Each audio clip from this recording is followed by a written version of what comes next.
Howdy, it's Mr. Pete again, and I'm standing by the 12-inch Craftsman Sears lathe, and by popular demand I have decided to reveal to you the secrets of this rotary drum type switch. I don't believe it's really a drum switch, it's a rotary switch, and how I wired it up with the help of hundreds of you. And by the way, I'm going to make those other two pleas for help public and leave them on at least for a while, and I believe that this will be a permanent video that you're watching now, and probably two parts. Now the problem here is that I buttoned everything back up without any intentions of making a video of this, and I've already moved this back against the wall, which was no easy job, but I guess I'm going to move it out again and show you all this because there seems to be a lot of interest.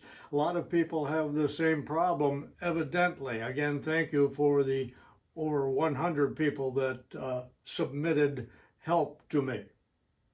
Let's start here by taking a little walking tour of this area, and you can see what a mess I have because I had to remove everything from underneath the machine to move it, and I'm not capable of lifting much anymore, so it was quite unpleasant, and I wanted to get the job done.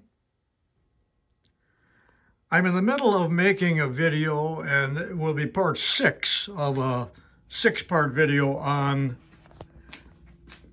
the gear cutting attachment for the Atlas lathe. And that's why I got interrupted here in this job of getting a reverse on the Atlas lathe, because I'll be using it later for other parts of this video. So I've got a real mess here, and these drill presses were moved off to the side so that I could get into this space down here where you see the crowbars, and I used those for prying the entire lathe away from the wall so I can get at the motor, which of course is way behind here naturally.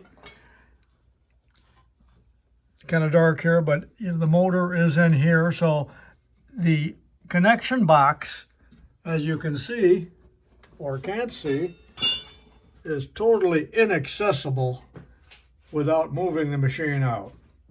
At least I got a lot of the chips out of there, and I'll talk about the new wires that I ran here and all of that. But, well, I didn't finish the walking tour here. Remember, give a man a pry bar and a fulcrum and someplace to stand, he can move the world. So everything is moved out from underneath these shelves here. Not everything, I put these back already, but they don't weigh a whole lot. But all of these totes and bins here have tooling and metal, and they weigh a lot, so everything is kind of blocked off here and unpleasant at the moment. Well, that's probably enough of the little walking tour here. Let's get down to business. You know, these outlets here are 220 volt, as you can well see. And remember that 220 volt can kill you. I guess you all know that. So you don't fiddle with it, and I always unplug when I'm working on something, and quite often I lay the wire and the plug where I'm working so that I am constantly reminded that it is not plugged in. You don't get a second chance with 220 volt, more than likely anyway, who knows. I like this bar. I think it's a die lifter. Get yourself one.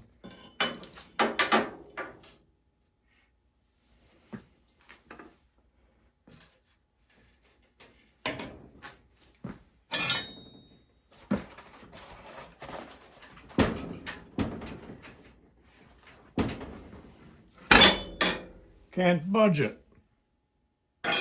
Feel free to call 911 if needed.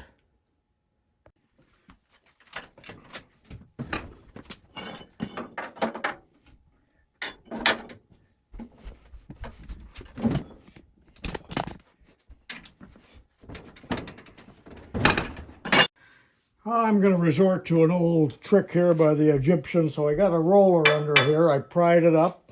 Let's see if I can move it. I only need to move it about 8 or 10 inches.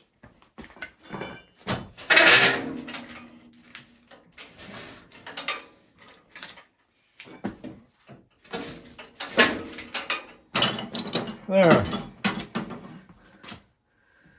I should have thought about that the other day instead of just muscling it. I have no one to help me lately. Well, it took me a little while to set up the lights. So I've got a spotlight up here and I use this. The reason I'm telling you this is that I noticed that most YouTubers like to film in the dark. It doesn't work. So anyway, I need to take the cover off the box, and someone used, several of you used a name for this box on the motor that I cannot repeat at this time. But off camera, I'll take that cover off so that we can look at the connections, and then I will back up to the rotary switch and talk a little bit about that and so on. And then I will show you the schematic that I used. I do have the permission of the author.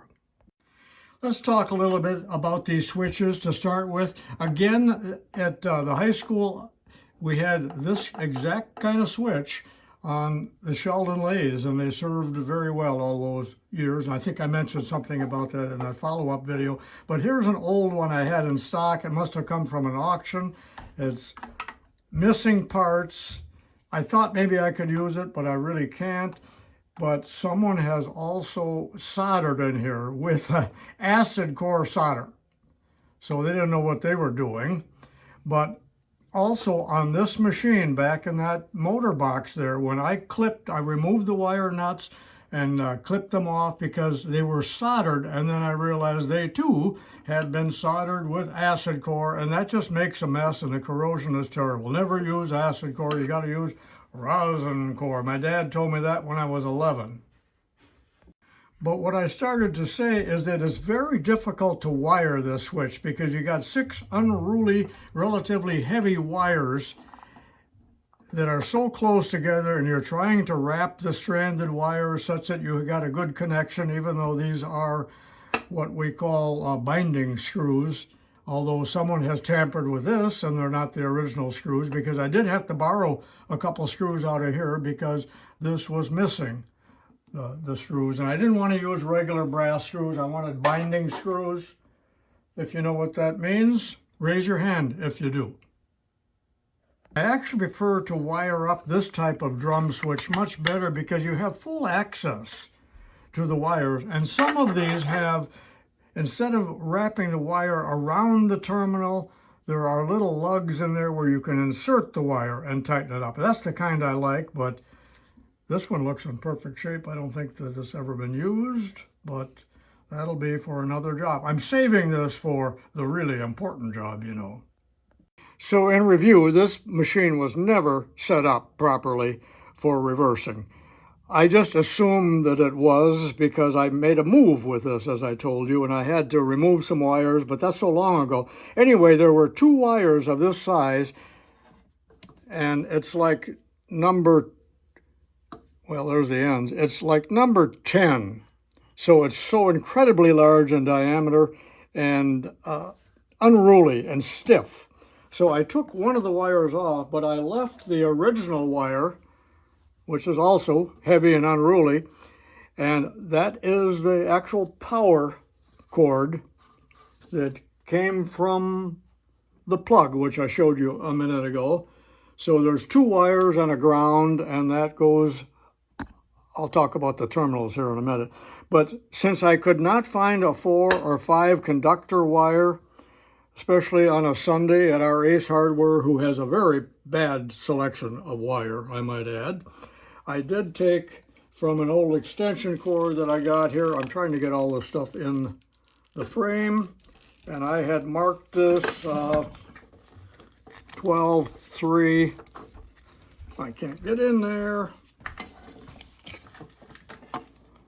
So this is 12-3 wire that I used, about 2 pieces of this 3 feet long. And I didn't use the grounds because the ground was already in this big wire. So the color coding is not right. That's the problem. I'm running 2 blacks and 2 whites, a black and a white in each one of these conductors, and I had to put another clamp right here for that. So that's kind of awkward, and I got everything wire tied together. Okay, here's the award-winning schematic. that I used, and there were probably several others that maybe were identical to this or similar with just minor changes, and they probably would work too, but this is the one I want to talk about. So this is the rotary switch. I'm going to call it rotary rather than drum, and these are the connections in the motor itself. Now let me know, someone, in the comments, and be sure and read the comments, is the color coding here in the motor universal? Now this motor would be 30 years old, but did they always use these colors? And it was very hard to read the colors or to perceive what color these wires were because they were so faded and discolored. But anyway, let's go here with 220 volt line 1 and line 2 coming in the feed here. So L1 goes to terminal A, which is clearly marked, and L2 goes to B. Simple enough, other than as a pain in the neck to try to wrap the wires around those screws, as I just mentioned. Now, line 1, and the color doesn't really matter here. I used the wrong colors, but number 1 is connected to the red wire in the motor. Number 2 is connected to the yellow wire in the motor terminal box. And number 3 is connected to the black wire at the motor. And number 4 is the blue. Now there's a couple other things here. The brown wire is not used. It's just I cut it off clean and I put a wire nut on and I taped it as per instruction. In other words, it's insulated. And wires orange and white are connected together with a wire nut taped off, and it says insulate here. So that's the connections. It's just really that simple. And it's almost embarrassing that I didn't know that. But you can't know everything, So when we go from forward to reverse, we're just switching the wires into the centrifugal switch. You see, these single-phase motors will run in either direction. You just need to start them in the direction that you want. And then that starting winding is immediately removed from the circuit by the centrifugal switch. And that clicking noise that you hear in a motor as it slows down is the centrifugal switch. And I'll put a still picture of this at the end of the video if anyone is interested.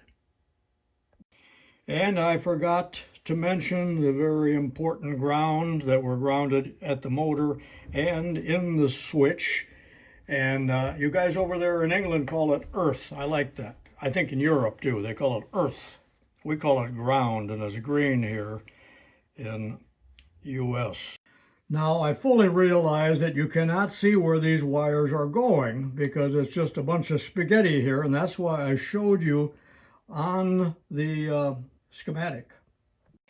All right, this is the bad switch, and what am I showing you here?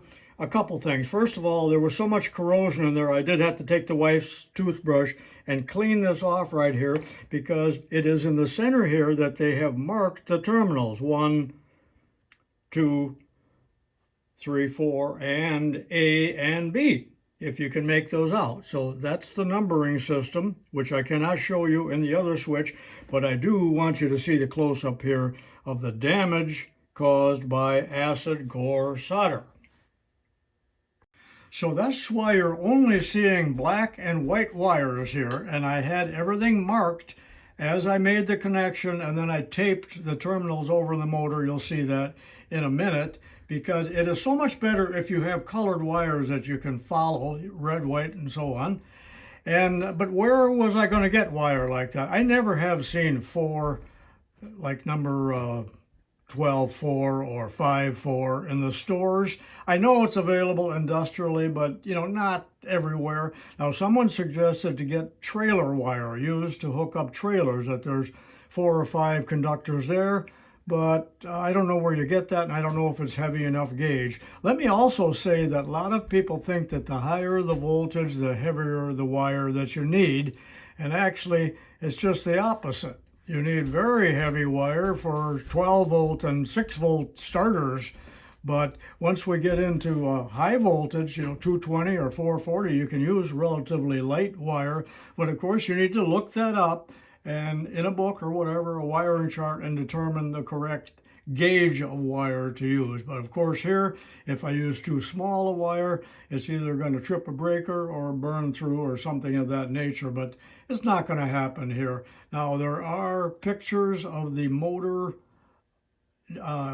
plate that I'll put at the end. I believe those were in the other video as far as the terminals are concerned on the motor. In review here, this big dirty heavy wire is the 220 feed going into the switch. It does not go into the motor. So this wire here and this wire here are the two that came from the switch, and I had to put another clamp on the box. I guess I mentioned that. So that's what the two wires are on the side. Let's go through these connections best I can. The first one here is number 1, so the wire that I'm touching, number 1, is connected to red. And number 2, right here, the black again is coming from the switch, and it is connected to the yellow going into the motor. And number 3, coming from the switch box, goes to the black lead that goes into the motor. And number 4 from the switch connects with the blue going into the motor. Now that may not show up as blue. I don't know how well that shows up, but anyway. So those are the basic connections from the switch. And these two wires coming out of the motor, a white and orange, are just wired together with a wire nut and taped off. And finally, the brown one is not in use at all. It's like a dead end. So I cut it off, put a cap on it, and taped it. So that completes this spaghetti nightmare right here that has to be crammed back into that box. But those are the connections. Well, did that help you in any way? I hope it did. But I realize that every motor and every switch is probably going to be a little bit different. But that's essentially what we got here. Now be sure and read through the comments of the original videos that were temporary, because there's some pretty good information in those as well. And remember, one of them is called PLEA for information, or PLEA for help. And now I got to put this all back together, so I've kind of done it twice, and that's why I waste so much time. But again, it was by popular demand. And I'm happy it's done. Leave a comment and watch at least one of my 1,400 other videos this week. This is Mr. Pete saying so long for now.